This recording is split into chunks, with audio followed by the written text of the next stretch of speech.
Welcome to Gapology Radio with your hosts Mark Tinas and Brian Brokoff, authors of the leadership development books Gapology, IMBAR, and Speed of Purpose. At Gapology, our purpose is to help leaders achieve their greatest potential. To learn more about our groundbreaking books and training services, visit our website, gapology.org. Hey everybody, welcome to Gapology Radio. We know that you love our flagship book, Gapology, How Winning Leaders Close Performance Gaps. But I'd also like to remind you that we also have a workbook that accompanies it as well. The Gapology workbook is available on Amazon.com, and it's designed to be a learning aid and will take understanding and applying Gapology to a whole nother level. It includes thought-provoking questions and activities that bring what may feel as conceptual in the book to life in your leadership world. Head on over to our website, gapology.org or Amazon.com for more information. And tonight we'll keep our discussion on emerging leaders going by looking at how you can overcome some of the initial struggles faced by new leaders through the power of setting clear expectations. So let's go ahead and get things rolling with Mark Tinas. Hey Mark, how you doing? Good, Brian. How are you? I'm good. I know you've got some leaky roof issues going on out there. What's going on? Well, the good news is the weather's terrific in California today. A couple of weeks ago, it was tough. Oh man, it's been a tough year. Yeah, we had 65-mile-an-hour winds and rain pushing up under the tile. But we got it all taken care of. So thank you. Well, I'm glad you're back at it here. So I'm excited for tonight. So we're going to continue our conversation on emerging leaders. And, the last podcast we did was on EDGE, which for those of you who haven't had a chance to listen to that one, we do invite you to go back and listen to that. So EDGE is an acronym, and the acronym EDGE. So energy, decisive, greatness, and expectations. Those are the words that describe out to EDGE. And I thought tonight, let's expand on what we were talking about in that podcast, expand on that specifically around expectations. Because I think with emerging leaders, they really struggle from the start. When they're new and when they're inexperienced leaders, they're not really sure how to make that transition from an individual contributor into a new leader. And part of the thing that they really struggle with is setting clear expectations. So I kind of thought we'd kick it off with that. What do you think, Mark? Yeah, I think it's a significant gap in emerging leaders, in most emerging leaders. Yeah. So to go after clear expectations is a big deal. It's a game changer. If you learn it from the beginning, it can sort of form your leadership base, and it makes you successful, significant. Yeah, absolutely. I think so many times these new leaders, I think it's one or the other. So either they come in where they're guns a-blazing, really strong, overly directional command type of leadership, or conversely, I think they come in where they're trying to be everybody's friend, and they struggle with creating accountability. And I think a lot of that stems from the ineffectiveness that they have around setting expectations. Yeah, and the great thing about clear expectations is they sort of really tell you where you need to go and what you need to do. They set the direction, and they speak loudly to who's performing and who's not, and they speak for themselves. And they fit both an emerging leader who hasn't led a team before, and they also fit someone who's new to an organization, who just started in a role. And they often make the same mistake of trying to be everybody's friend or being over the top aggressive. Oh yeah. And so it fits both scenarios.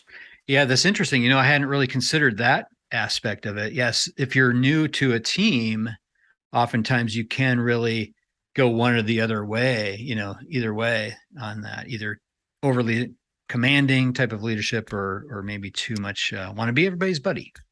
Yeah, you're defining your leadership within that organization and starting over. Yeah. So these same things apply. Yeah, absolutely. So what do you think? So what are some tips that we can give people? Well, so clear expectations really do start with KPIs, key performance indicators. And an organization that you've just been promoted within may not have them. So you may be the one that has to come up with them, and they need to be the right ones. You need to really center around KPIs that do drive overall performance, that are measurable, ideally not subjective. Subjective KPIs are a real trap. You want the number that speaks for itself, and you want the number that ties directly to the behaviors that you expect. You want the number, the KPI that drives the economic engine potentially of the business, depending on what you're going for. So the right KPIs are key. They have to be measurable. And again, they should be a fairly narrow list. Brian and I had an opportunity with an organization that had 45 KPIs. 45 KPIs. You heard me correct. We ranked them 1 through 45, and we took the top 5, and those became the KPIs. When those 5 significant KPIs became the measures of the organization, they became dramatically more successful, because instead of focusing on 45, they were narrowly focused on 5. So make sure that they're the right KPIs, that they measure the right things, and that it's a narrow grouping. Yeah, it's so important, I think, to be simple and clear. Having those KPIs be the important things, the most important things for your overall organization is, I think it's incredibly important. Trying to keep it as simple as possible helps to drive the clarity and the adoption of it within the overall organization. Yeah, total game changer. The other thing is they need to be known by all. So your team needs to know them. They need to know that these 3 or these 5 are the KPIs that we're measured by. One thing we've done, which is great, is we hand an index card to the leader, have them write down the 3 things they expect, and then hand that same index card to everyone on the team and see what they think they are, and then match them up. And we found a direct correlation between those matching and performance. So we talk about that in Gapology. It was pretty incredible, the difference between the team that knew what they were focused on, what the KPIs were, and the team that didn't know. And the difference in results was dramatic. So if you're going to have KPIs, if you're going to have expectations, make sure they are clear to everyone. Yeah. Yeah. I just did this exercise recently, and something that stood out to me is the leader's acceptance of not aligning exactly. So if teams are close, they're like, oh, it's okay. It's close enough. And then when we challenge and push back on that and really think, so what's the upside if they matched exactly? So the exact verbiage, what if everyone knew exactly verbatim what the expectation was? Yeah, and coming close just doesn't cut it. The opening line to Good to Great, written by Jim Collins, is good is the enemy of great. Yeah. Yep. And that is absolutely the case. So when you pick KPIs, when you pick expectations, make sure they are the ones, that they matter, and again, that everybody knows them. But that index card exercise is a great way to measure yourself, your clarity, because we're talking about clear expectations. Your clarity is measured by that index card exercise. So I would do it frequently. In fact, for a while, you could open every meeting by handing out that index card and asking everybody to write them down. Yeah. Yeah. Can be pretty amazing. Yep. And then rolling that into all of your agendas for your meetings, where that's really your agenda. You're talking about the things that matter. Yeah, no, that's a great idea. The sort of tying to that is one of the things we've seen the great leaders do is once they have these clear expectations, these top 3 KPIs, they build a weekly or monthly or both rhythm around them. So they literally make the KPIs part of the rhythm. An example of that might be, let's just say that you hold a Monday morning meeting. Making it up, it could be whenever you do it. What if the KPIs were presented and ranked every Monday morning at that meeting? Do you think the team would come to know them? Yeah. Do you think the team would care? What if their name, Brian Brokoff, was next to the KPIs? Would it become significant in the ranking, seeing your name? And so there's a number of ways to carve into the weekly rhythm which is what I prefer, but it also may be a monthly rhythm. The KPIs and the clear expectations to where they become cultural because they are part of the rhythm. They're how we behave. What if Tuesday we were devoted to a specific KPI each week and we went after that KPI directly every Tuesday, as an example? Again, you can build a rhythm depending on your business and your KPIs around those KPIs that works. We saw one organization that had a weekly meeting where the top performers on the ranking had to speak to how they were doing it.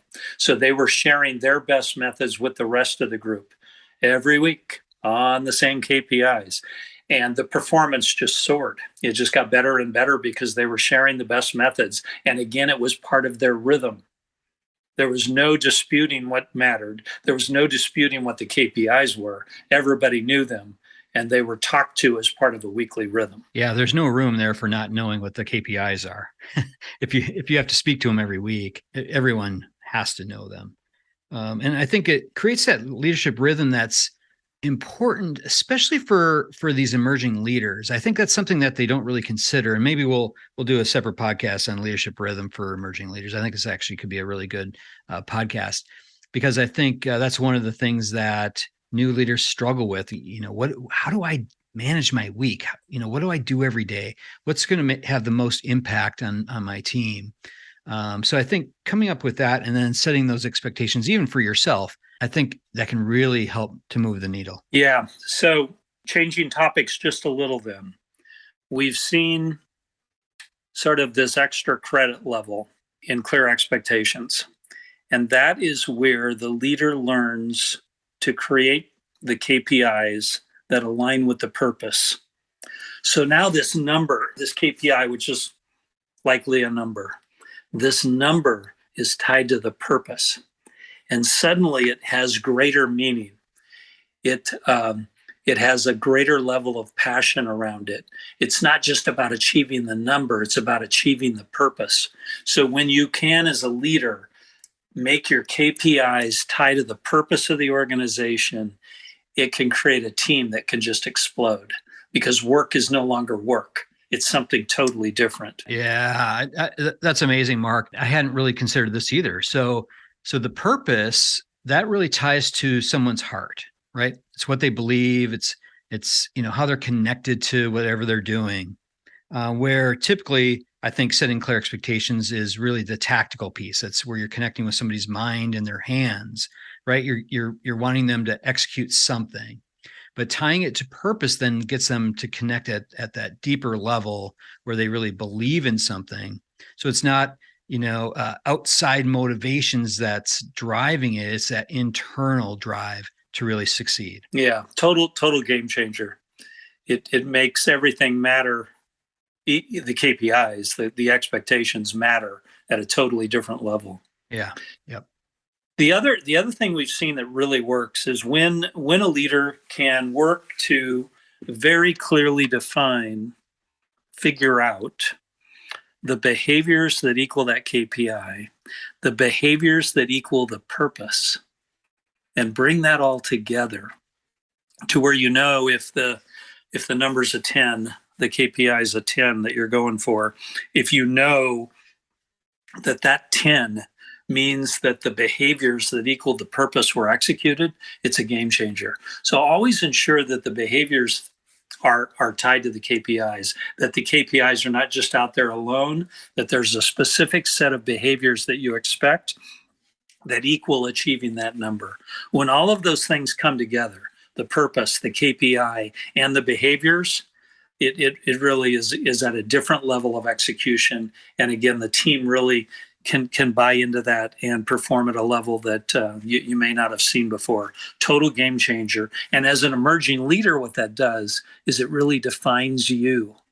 So you become defined as that person who's able to deliver at a different level, that person who is wrapped in purpose, that person who really drives the highest result level because of that, et cetera. So it can be quite a game changer for an emerging leader's career when they tie together purpose, behaviors with the KPIs. Yeah, I love that, Mark. So, in Gapology, we have a model in there. It's an expectations model, and it talks about setting clear expectations. Really, there's two key components there. One is the behavior and the other one's the results. So the behavior must deliver the result. And we want to make sure that we're always setting both those things. So we're setting what is the behavior that we're expecting to see and what's the result that we're expecting to see as a result of that behavior. So defining those things, getting clarity around them is really important. Typically what we see is that, leaders will set one or the other. They'll either set the behavior, hey, I want you guys to go out and do this, or they'll set the result expectation. I really expect you guys to go out and produce this. So usually we see one or the other. We don't always see both.